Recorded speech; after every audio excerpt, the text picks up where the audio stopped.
To the uninitiated, the term Warhammer may conjure up images in your head of a Dungeons and Dragons style fantasy world, full of wonder and magic, handsome princes and beautiful princesses, battles between good humans and bad monsters, or even something futuristic like green armoured men with laser guns fighting against humanoid aliens on gigantic floating rings in space.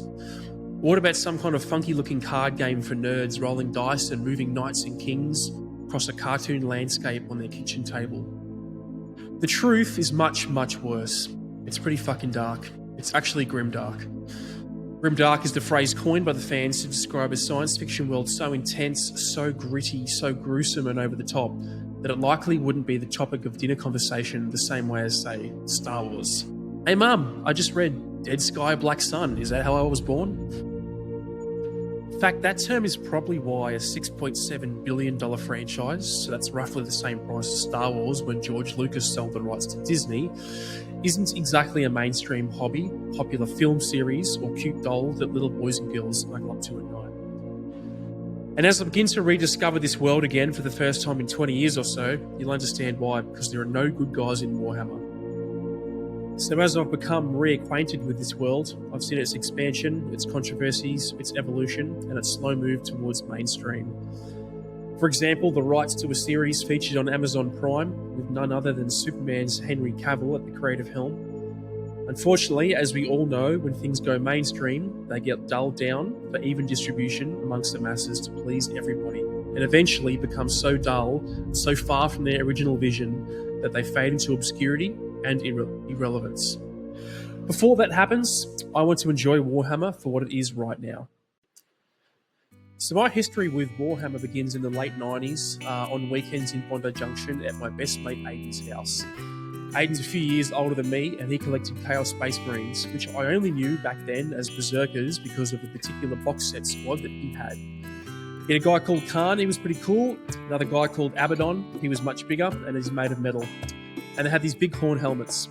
He even had a book with some cool pics and little stories which I enjoyed flicking through while I waited my turn to choose a stick death video.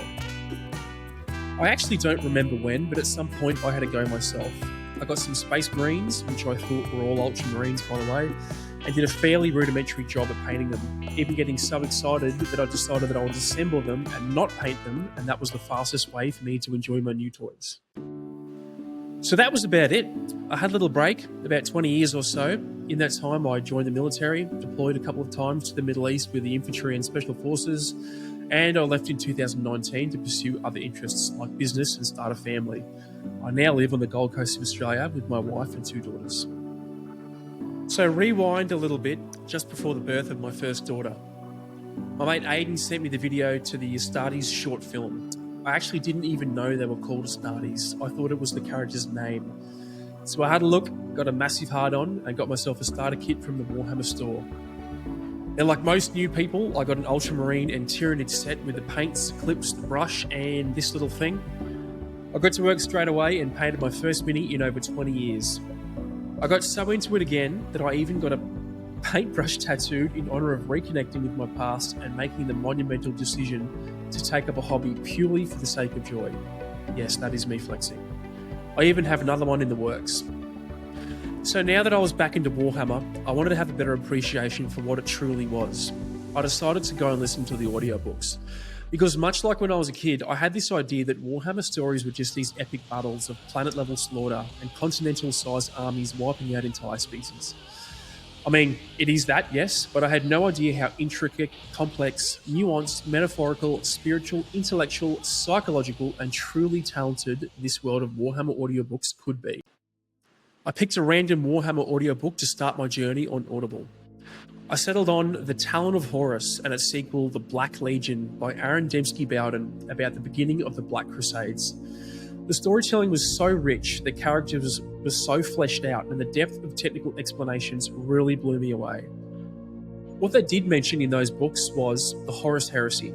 I vaguely knew what that was, but not really. I tried to find a few books about it, but they were so disjointed that I almost gave up. So guess what I found?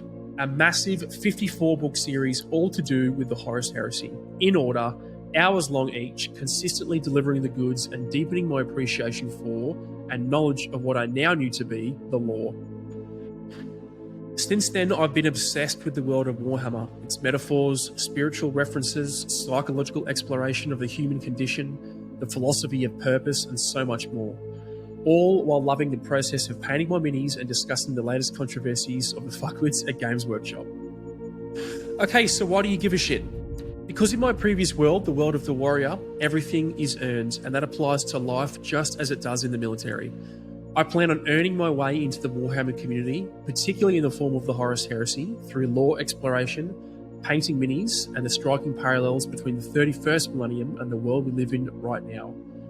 I want to answer all the fundamental questions I had when I started, to encourage others to do the same, and hopefully inspire some people to follow along and discover the Warhammer world again, but this time in much greater depth. I have my own opinions on Warhammer, which I do want to express, but I will earn my place to speak them by covering off on the basics first, before I muddy the waters. Now, in order to do that properly and do it well, please, I urge you to like my videos, subscribe to the channel, and enjoy watching me bumble my way through the 31st millennium purely for the joy of earning my place and appreciating the craft once again.